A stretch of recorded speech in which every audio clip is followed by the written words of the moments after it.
Assalamualaikum warahmatullahi wabarakatuh. Halo semua, perkenalkan nama saya Aska Maulidina. Saya dari kelas 12-1. Halo, hai semua. Kali ini saya akan membahas tentang penyelesaian konflik Irian Barat, yaitu Perjanjian New York pada tahun 1962 dan PPRA pada tahun 1969.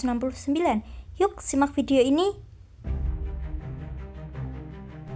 Konflik mengenai status Irian Barat merupakan isu kedaulatan terakhir yang dihadapi Indonesia setelah pengakuan kemerdekaan pada tahun 1949.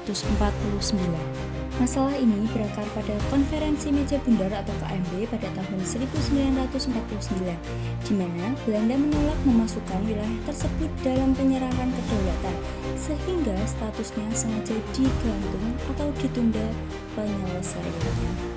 Indonesia berpendapat bahwa Irian Barat adalah bagian integral dari wilayah bekas Hindia Belanda.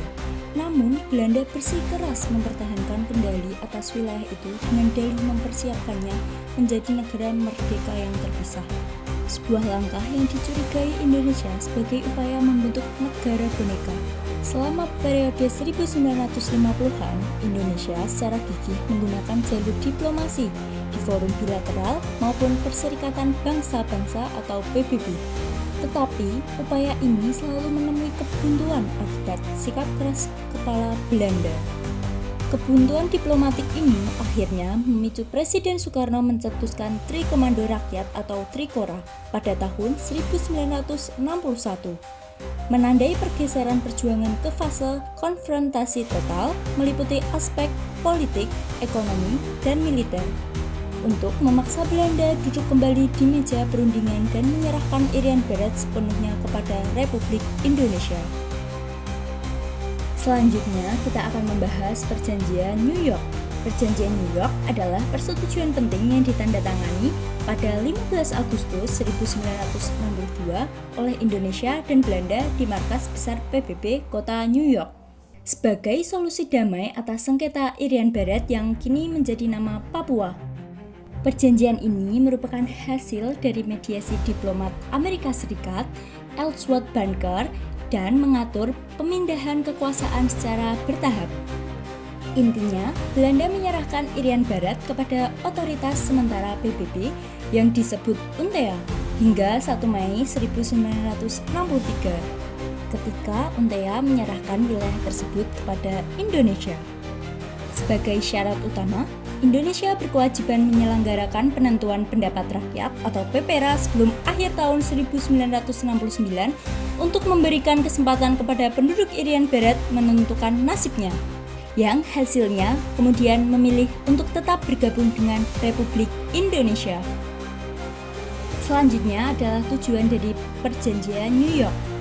Yang pertama adalah menyelesaikan sengketa, mengakhiri sengketa politik dan konfrontasi militer yang berkepanjangan antara Republik Indonesia dan Kerajaan Belanda mengenai status wilayah Irian Barat. Yang kedua adalah penentuan nasib sendiri, menjamin bahwa penduduk Irian Barat akan memberikan hak untuk menentukan nasib sendiri melalui penentuan pendapat rakyat atau PPRA yang akan diselenggarakan di bawah pengawasan PBB sebelum akhir tahun 1969. Dan yang terakhir atau yang ketiga adalah transisi administrasi, mengatur mekanisme pemindahan kekuasaan administratif atas Irian Barat secara bertahap dari Belanda kepada otoritas eksekutif sementara PBB atau UNTEA dan kemudian diserahkan sepenuhnya pada Indonesia pada tanggal 1 Mei 1963. Secara garis besar, perjanjian ini bertujuan untuk memfasilitasi pengembalian Irian Barat kepada Indonesia. Selanjutnya, kita akan membahas tentang tokoh-tokoh dalam Perjanjian New York. Di pojok kiri ada Adam Malik. Sebagai diplomat ulung, ia berhasil melakukan perundingan dengan delegasi Belanda yang difasilitasi oleh Amerika Serikat untuk mencapai kesepakatan bahwa Belanda harus menyerahkan administrasi Irian Barat kepada otoritas sementara PBB atau UNTEA, sebelum akhirnya diserahkan sepenuhnya pada Indonesia pada 1 Mei 1963. Keberhasilan Adam Malik dalam perundingan ini merupakan kemenangan besar diplomasi Indonesia dalam upaya mengintegrasikan Irian Barat ke dalam wilayah NKRI. Selanjutnya, yang di tengah ada Van Rooyen. Diplomat ini merupakan perwakilan dari Kerajaan Belanda. Tugas ia adalah menandatangani dan mengesahkan perjanjian yang pada dasarnya merupakan kesediaan Belanda untuk menyerahkan administrasi Irian Barat kepada UNTEA sebagai langkah awal pelepasan wilayah tersebut.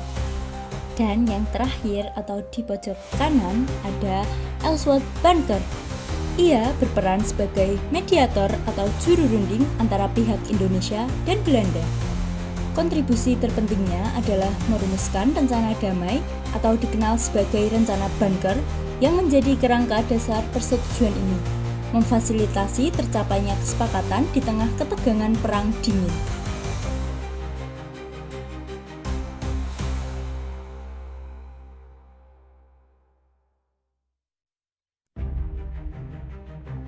Selanjutnya adalah isi perjanjian New York. Yang pertama adalah penyerahan kepada PBB atau UNTEA.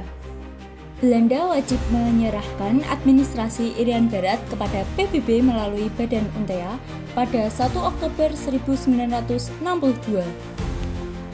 Yang kedua adalah penyerahan kepada Indonesia.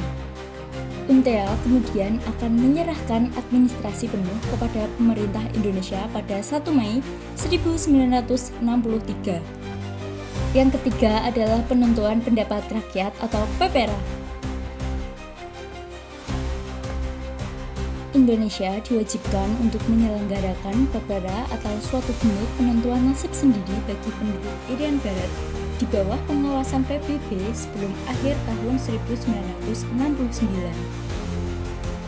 Yang keempat atau yang terakhir adalah penarikan pasukan. Pengaturan mengenai penarikan Angkatan Perang Belanda dan tetap diizinkan kehadiran pasukan Indonesia yang berada di bawah komando UNTEA selama masa transisi. Pada 31 Desember 1962, bendera Belanda resmi diturunkan dan diganti dengan bendera merah putih. Hal ini menandakan kekuasaan secara hukum Indonesia atas tanah Irian Barat di bawah pengawasan PBB. Tepat pada 1 Mei 1963, akhirnya diselenggarakan upacara peresmian penyerahan Papua Barat kepada Indonesia melalui UNTEA di Jayapura. Papua Barat menjadi bagian dari provinsi ke-26 Indonesia dengan nama Irian Jaya. Setelah membahas perjanjian New York, sekarang kita akan membahas PAPERA. Penentuan pendapat rakyat atau PEPERA adalah peristiwa bersejarah yang dilaksanakan oleh pemerintahan Indonesia pada tahun 1969 di wilayah Irian Barat sebagai tindak lanjut dari perjanjian New York pada tahun 1962 di bawah pengawasan PBB. Tujuannya adalah untuk menentukan apakah penduduk Irian Barat memilih untuk tetap bergabung dengan Indonesia atau merdeka. Alih-alih menggunakan sistem satu orang satu suara, PAPERA menggunakan sistem musyawarah yang hanya melibatkan 1025 perwakilan rakyat. Hasilnya, 1025 perwakilan rakyat tersebut secara aklamasi memilih untuk bergabung dengan NKRI. Secara resmi mengukuhkan Papua sebagai bagian integral dari kedaulatan Indonesia. Selanjutnya adalah tokoh-tokoh penting dalam PAPERA. Di pojok kiri ada Frank Keisepo. Ia merupakan tokoh pro-integrasi dan pimpinan pemerintahan lokal. Ia juga merupakan seorang pahlawan nasional yang sejak awal gigih memperjuangkan penyatuan Papua dengan Indonesia. Yang di tengah ada Amir Mahmud.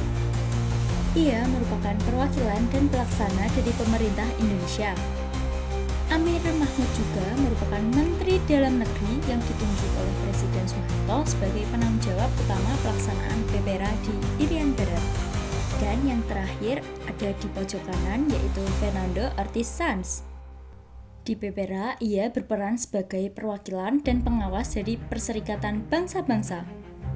Ia adalah seorang diplomat dari Bolivia yang ditunjuk sebagai utusan khusus Sekjen PBB untuk memverifikasi dan melaporkan jalannya proses PPRA pada tahun 1969 kepada PBB. Sekian materi dari saya. Terima kasih. Wassalamualaikum warahmatullahi wabarakatuh.